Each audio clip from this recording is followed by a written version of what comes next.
Hari Om students, Om Sri Chinmay Sadguru Namaha. Welcome to today's class. In today's class, I'm going to explain you about our sectors of the Indian economy, part 3. In our previous sessions, we have discussed about the 3 types of economic activities. So actually, this classification classified according to the basis of the economic activity, basis of the organization, and the basis of the ownership. In our previous sessions, we discussed about the basis of the economic activity, primary sector, and the secondary sector and tertiary sector. In today's class, I'm going to explain you about basis of organization. Basis of organization. These economic activities are classified into organized sector and unorganized sector. What are the 2 types of economic activities on the basis of condition of the work or organization? 2 types, organized sector and unorganized sector. On the basis of the nature of the work, our economic activities are divided into 2 categories as I told. One is an organized sector, another one is unorganized sector. Let us examine another way of classifying activities in the economy. This looks at the way people are employed. What are their conditions of work? Are there any rules and regulations that are followed as regards their employment? In today's class, we are going to discuss. A small storyboard here. Kanta. Kanta works in an office. She attends her office from 9:30 a.m. to 5:30 p.m. So here timings mentioned 9:30 to 5:30. Fixed timings here. Children, this is your textbook part. Open your textbook and listen carefully. Need not to concentrate on the screen or monitor. She gets her salary regularly at the end of every month. In addition to salary, she also gets Provident Fund as per the rules laid down by the government. She also gets medical and other allowances. Kanta does not go to office on Sundays. Sunday is paid holiday. This is a paid holiday so that when she joined work, she was given an appointment letter stating all the terms and conditions of work. What are the conditions of the work here? Fixed timings are there. Regular salary available. Addition to the salary, Provident Fund paid by the government sector, and along with that, medical claims, employee health scheme EHS available for them, as well as Sunday is a paid holiday. So when she was joined the work, so immediately she got one appointment letter from government, and they all conditions, rules and regulations mentioned, and their particular salary details and increment details, everything they mentioned in the appointment letter. So this type of working conditions available in which sector with facilities, particular timings is nothing but organized sector. And the storyboard here. Kamal is Kanta's neighbor. He is a daily wage laborer in a nearby grocery shop. So if you observe here, grocery shop, provision store.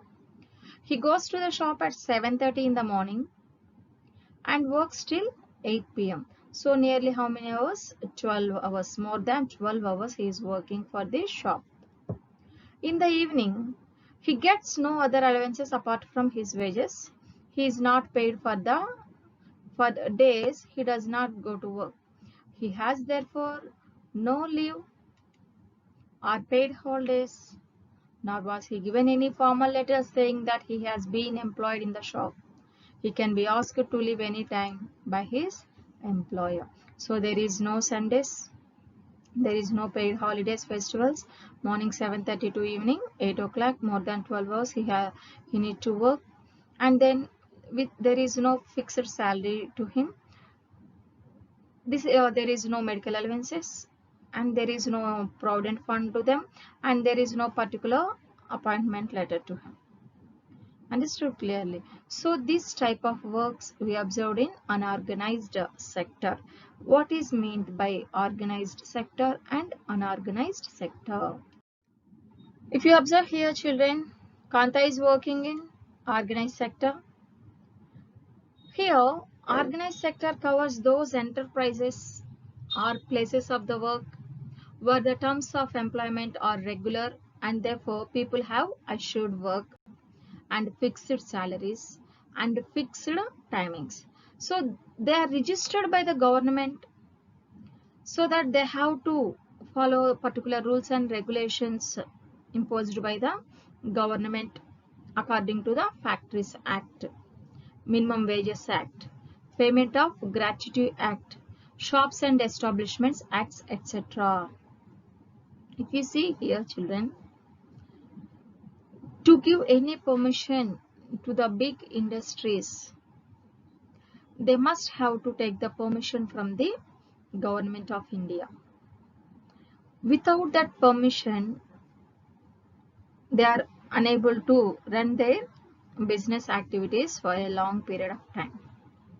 Once they got the permission from the government, they must have to follow the rules and regulations imposed by the government, and according to the Factories Act, Minimum Wages Act, Payment of Gratuity Act, and Shops and Establishment Act, they have to obey all these rules and regulations so that the people who are working in these institutions, in these organizations or factories, they will get proper wages and proper fixed timings and all the benefits that are given by the government, and minimum wages also to them.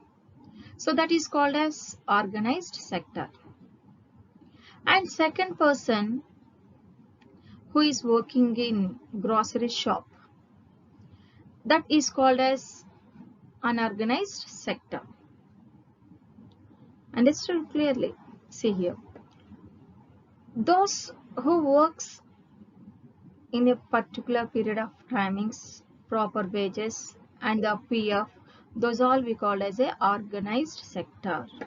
Because it has some formal processes and procedure, some of these people may not be employed by anyone but may work on their own, but they too have to register themselves with the government and follow the rules and regulations.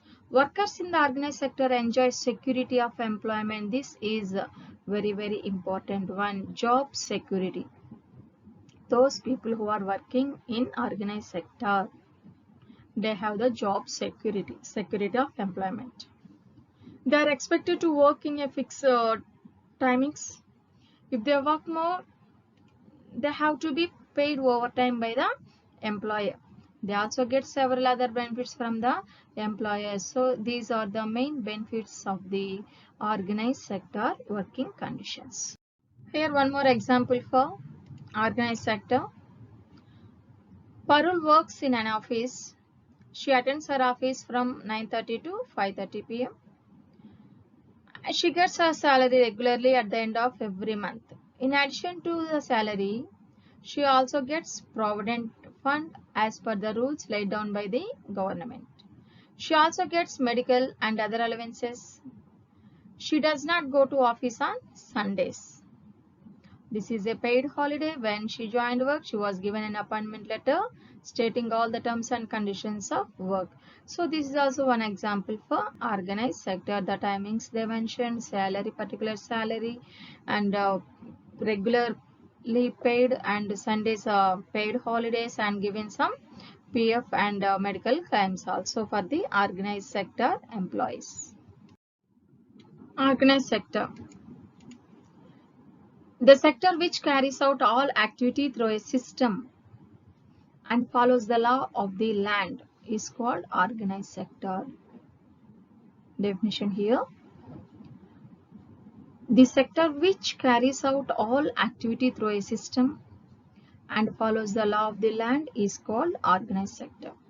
Moreover, labor rights are given due respect and wages are as per the norms of the country and those of the industry. Labor working and organized sector get the benefit of social security net as framed by the government. Social security net. Certain benefits like provident fund, leave entitlement, medical benefit and insurance are provided to workers in the organized sector. These security provisions are necessary to provide source of sustenance in case of disability or death of the main breadwinner of the family. Otherwise, the dependents will face a black future. So that if any breadwinner of the family died due to any disability, that job also giving to their one of the family members to lead the good life. That these are the main benefits of the organized sector. Next one, unorganized sector. You just observe the pictures of organized sector employees as well as unorganized sector employees here. Then clearly you came to know about the working conditions of organized sector employees and unorganized sector employees.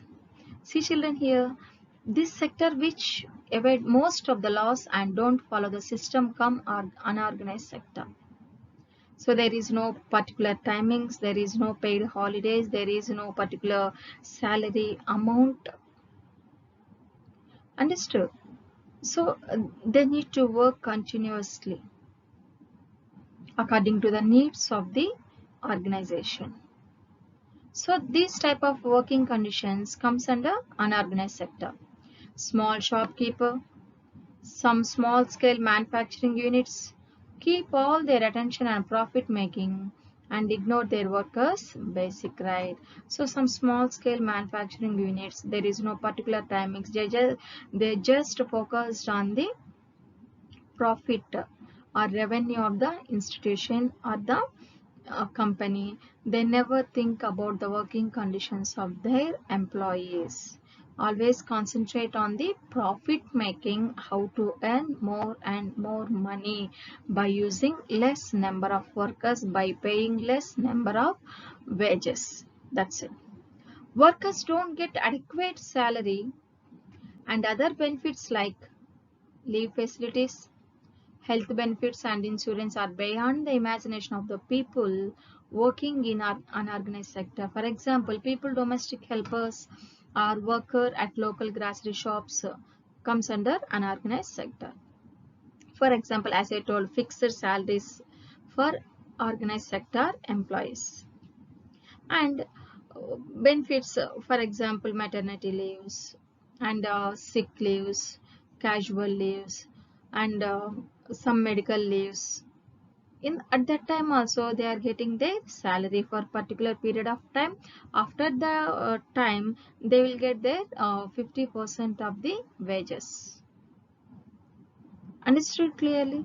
So and they are paying provident fund, they are paying house rental allowances and some traveling allowances and daily allowances for organized sector employees, whereas unorganized sector employees nothing will be provided by the organization. So that number of people are trying to get their jobs in organized sector. That is the main reason behind that. So part of the workforce who have not been able to organize in pursuit of a common objective because of constraints such as casual nature of the employment, ignorance and illiteracy, small size of establishment with low capital investment per person employed, scattered nature of establishments, and superior strength of the employer. So these are the main reasons for unorganized sector. So the unorganized sector consists of all private enterprises having less than 10 total workers. Unorganized sector consists of all private enterprises having less than 10 total workers operating on a proprietary or a partnership basis. So this is the definition for unorganized sector, which was given by National Commission on Enterprises in the unorganized sector, informal sector in the year 2004. So which works on the basis of the proprietorship or partnership organization, which have less than 10 workers. Most probably they are running as unorganized sector industries. Here are few examples for organized sector employees and unorganized sector employees. Here, forest workers, tribal trying to follow traditional vacations within their traditional habitats, fishermen who venture out to sea in vulnerable canoes, people working in their homes with software, people assembling parts for a highly sophisticated product, contract labor including construction workers, casual labor, labor employed in small scale industry, handloom powerloom workers, BD and cigar worker, employees in shops and commercial establishment, sweepers and scavengers, workers in tanneries, tribal labor, other unprotected labor. These all categories are coming under the unorganized sector. So there is no particular limited job employment for this unorganized sector labors. Plenty of opportunities available only in unorganized sector, whereas in organized sectors we have very limited because of the benefits whatever given to them by the government as well as the registered organized sector companies or firms. As you know that your neighbors or brothers and any people, most probably they are trying to get the job opportunities in organized sector only. Every one of us are trying to get one government job because the government follows all the rules and regulations whatever they imposed on the private organized sector. So first they are implementing that, they are giving better wages to their employees and many benefits apart from that salary. So what are the reasons we see here? They are registered by the government and have to follow its rules and regulations which are given in various laws such as the Factory Act, Minimum Wages Act, the Payment of Gratuity Act, shops, etc. So these people have to follow these things. First one, workers in the organized sector enjoy security of employment. First thing. What is meant by this security of employment? Job security. There is no right to any other people to remove from their services. If they attempt to any illegal activities, then they will suspend it for a few days or the limited period of time. After that, they have the chance to rejoin their jobs. Only in certain cases, completely they removed from the job. But maximum of cases, there is no uh, insecurity of the job. The fully secured employment provided by the government sector.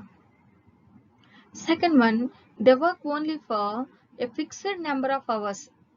As we discussed before, these organized sector people are working from 9:30 to 5:30 evening. So every day from Monday to Saturday, they are working only this 9:30 to 5:30. Sometimes Saturdays also half day working hours, sometimes full day also given to them. Understood? If they work more, so if they work by, more after 5:30 or 6 o'clock, they will get some other amount what we call as a OT, overtime money they are getting from the employer. They also get several other benefits from the employers like paid leave, payment during holidays, provident fund, gratuity, etc. These are the other benefits other than their salary. They also get medical benefits. Under the laws, the factory management has to ensure facilities like drinking water and safe working environment to their workers. So because of these advantages, many of people interested to work only in organized sector or Authorized, identified, permission given by the government sectors. That those private institutions also comes under organized sector. Those who are following these all rules and regulations. What is the contribution of the unorganized sector in national product and in net domestic product? 92% of the total workforce in a country were employed only in the unorganized sector. You believe that? 92% of the Indians working in unorganized sector. Only 8% of the people they're getting job opportunities in organized sector. See, 370 million workers constitute the workforce of unorganized sector. Over 60% share as per current price in national domestic product and contribute significantly to the national product only from the which sector? Unorganized sector employment. Here, these are the main differences between organized sector and unorganized sector. Listen carefully. In terms of employment, see, fixed working hours are there in organized sector, overtime wages paid, appointmental letter issued by the time of appointment, salary received on the fixed date every month. If you see here unorganized sector, no fixed working hours here, no overtime wages paid, no appointment letter issued, irregularity in receiving salary. So according to the income of the employer, they will give the salaries to the employees. So there is no fixed working hours up to the work, maybe evening 8 o'clock, 10 o'clock they need to work for the purpose of the institution. So what is the government role here? These all organized sector are registered with government so that follow the rules and regulations given under the various laws. As we discussed before, Wages Act, and then job security, and the organized sector permanent salaries to them.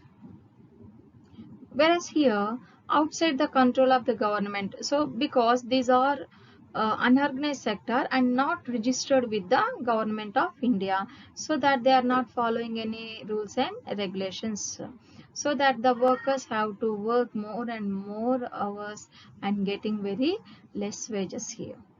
And see here about job security here. There is no job security in unorganized sector, whereas in organized sector we have the job security as I explained before. What about the social security here? Paid leaves, sick leaves, and medical funds and medical benefits, provident funds, and house rental allowances and traveling allowance, daily allowances are given to the organized sector workers. Whereas here there is no paid leaves, even Sunday also they need to work. There is no sick leave, there is no medical benefits or PF, nothing will be given to them. Just they are giving only the minimum wages, not the better wages, only minimum wages and more working hours for this unorganized sector. These are the main differences between organized sector and unorganized sector working conditions.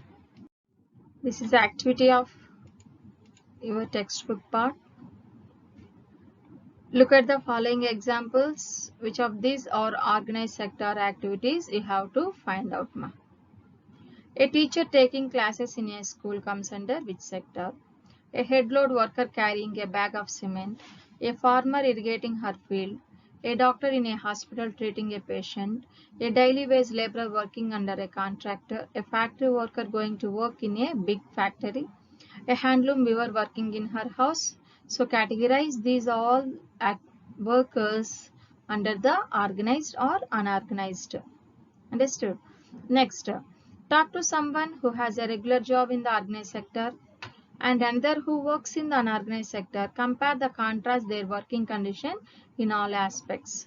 So here one government job holder, another one irregular job holder. How would you distinguish between organized and unorganized sector? Just now I explained. Write that answer here.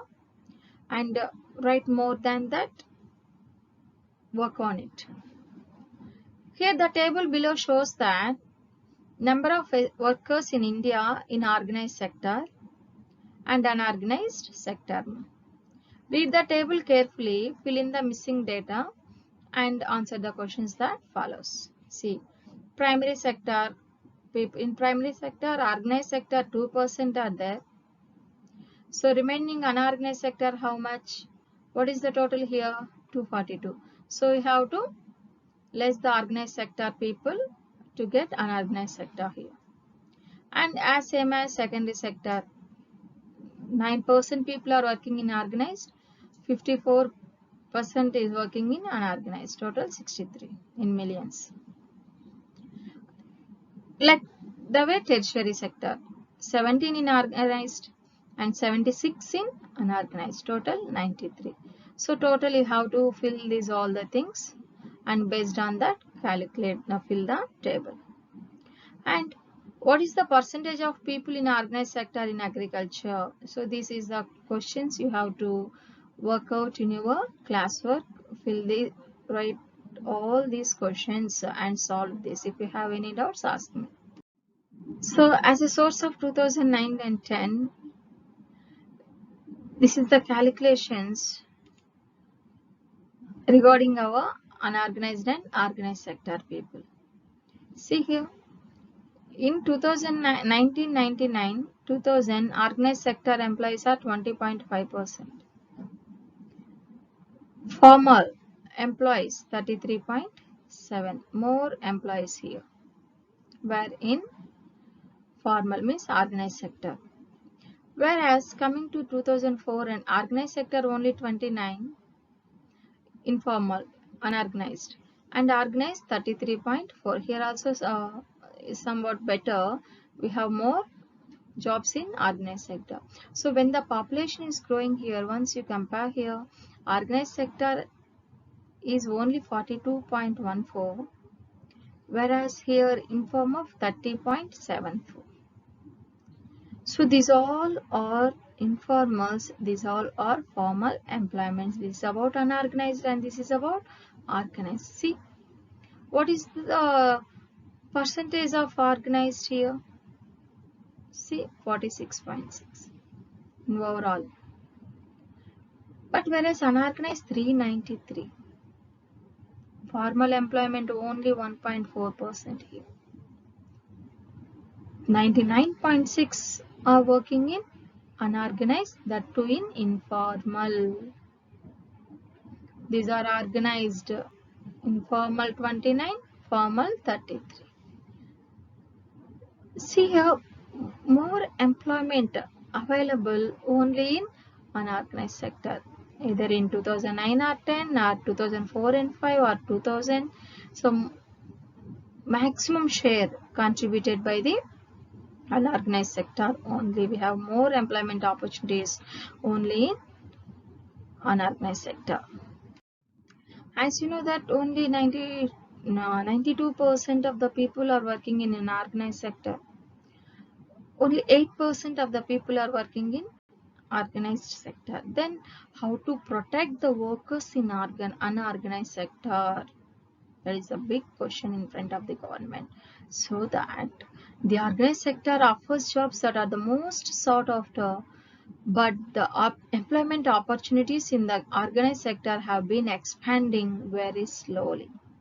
Because what is the maximum age for government jobs now? 60 years.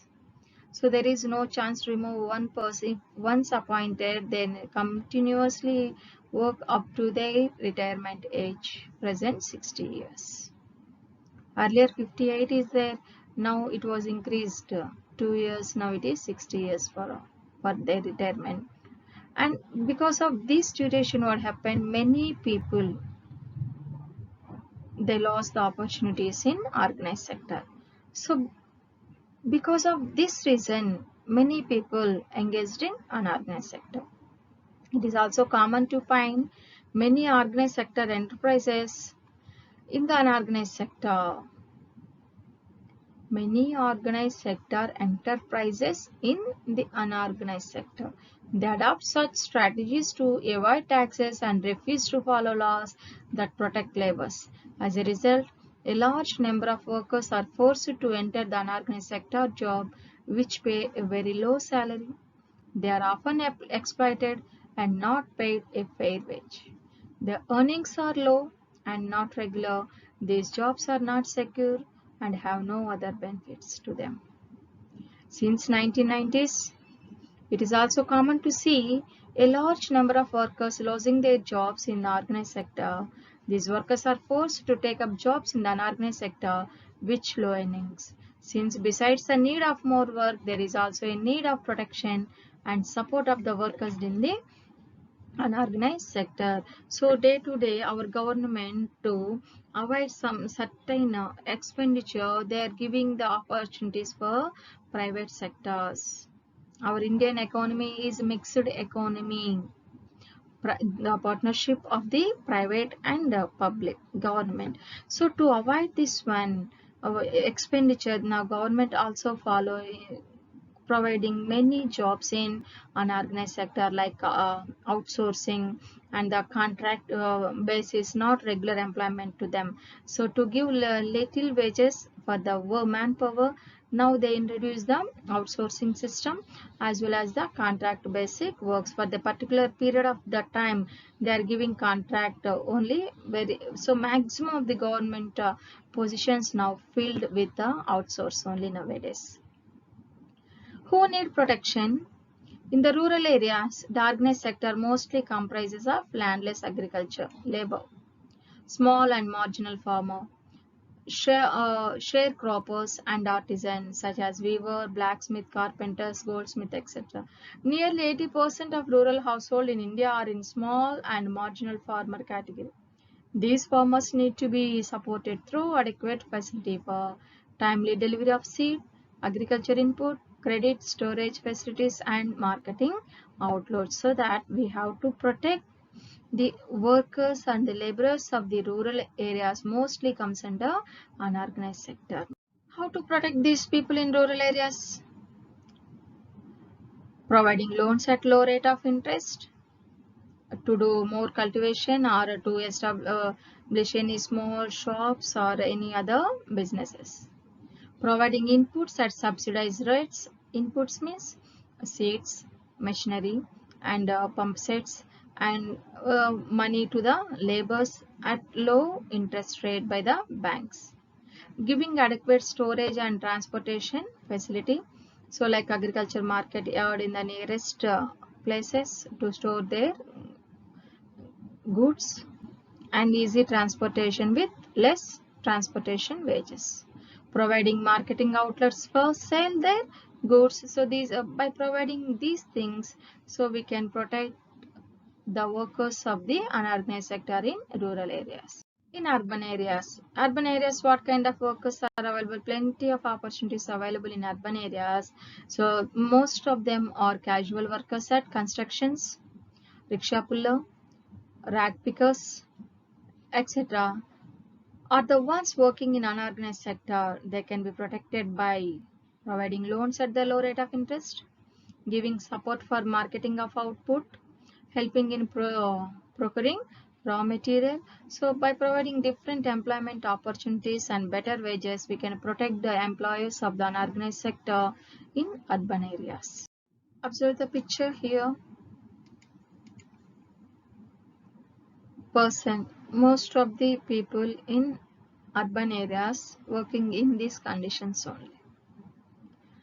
In urban areas, unorganized sector comprises mainly workers of small scale industries, casual workers in construction, trade and transport, and those who work as street vendor, headload workers, garment maker, rack pickers. Small scale industry also need government support for procuring raw material and marketing of output. The casual workers in both rural and urban areas need to be protected. We also find that majority of workers from scheduled caste and scheduled tribe and backward communities finding themselves in the unorganized sector only due to the lack of education, due to the lack of economical strength, a background of the family forced them to work in unorganized sector without doubt. Besides getting the irregular and low paid work, these workers also face social discrimination. Protection and support to the unorganized sector workers is thus necessary for both economic and social development. So we have a lot of need to protect the workers of unorganized sector both in rural areas as well as in urban areas. So they are working in poor working conditions for less wages, for less working conditions. Good working conditions are also important to these people to work for better. To protect these unorganized sector workers, in 2019-20 budget, our Indian government introduced the program of Pradhan Mantri Shram Yogi Mandan. According to this mega pension yojana for unorganized sector workers with monthly income of 15,000 or below, those who are working in unorganized sector and getting monthly income of 15,000, they are eligible to mega pension yojana. Assured monthly pension of 3,000 from the age of 60 years. So from their savings, they are eligible to get minimum 3,000 after the age of 60 years to them. Small monthly contribution during working age with matching government contribution. So what they have to do? They have to save a little bit contribution under this Pradhan Mantri Shram Yogi Mandan. So according to their age, government given particular amount, these people have to save that. After the retirement, private institutions anyway not giving any pension scheme to them, so that our government will provide minimum 3,000 rupees pension to the retired people, those who are working in unorganized sector. So due to this program, nearly 10 crore laborers and workers in unorganized sector will be benefited due to this program. Once again, recall children, with so many activities taking place around us, one needs to use the process of classification to think in a useful manner. The criterion for classification could be many depending on what we desire to find out. The process of classification helps to analyze a situation. In dividing these economic activities into three sectors, what are the primary, secondary and tertiary? So these are on the criterion of nature of activity. On the basis of this classification, we were able to analyze the pattern of total production and employment in India. Similarly, we divided the economic activities into organized and unorganized sector and used the classification to look at the employment in the two sectors. What was the most important conclusion that was derived from the classification exercises? What were the problems and solutions that were indicated? We will summarize in this table. You have to fill the table by your own after reading the textbook. Primary, secondary and tertiary sector activities based on what is the criteria used for this primary, secondary, tertiary nature of activity. What about organized and unorganized sector? You have to write. Most important conclusion here, problems indicated and how they can be tackled in primary, secondary, tertiary. So after reading textbook, you write the answers and fill this table in your classwork, children. So that is for today. Economic activities on the basis of nature of working conditions. Understood? Organized sector and unorganized sector. Hari Om, children. Read textbook thoroughly and complete all the activities given to you. Need not to go outside. Stay home. Stay safe. Hari Om.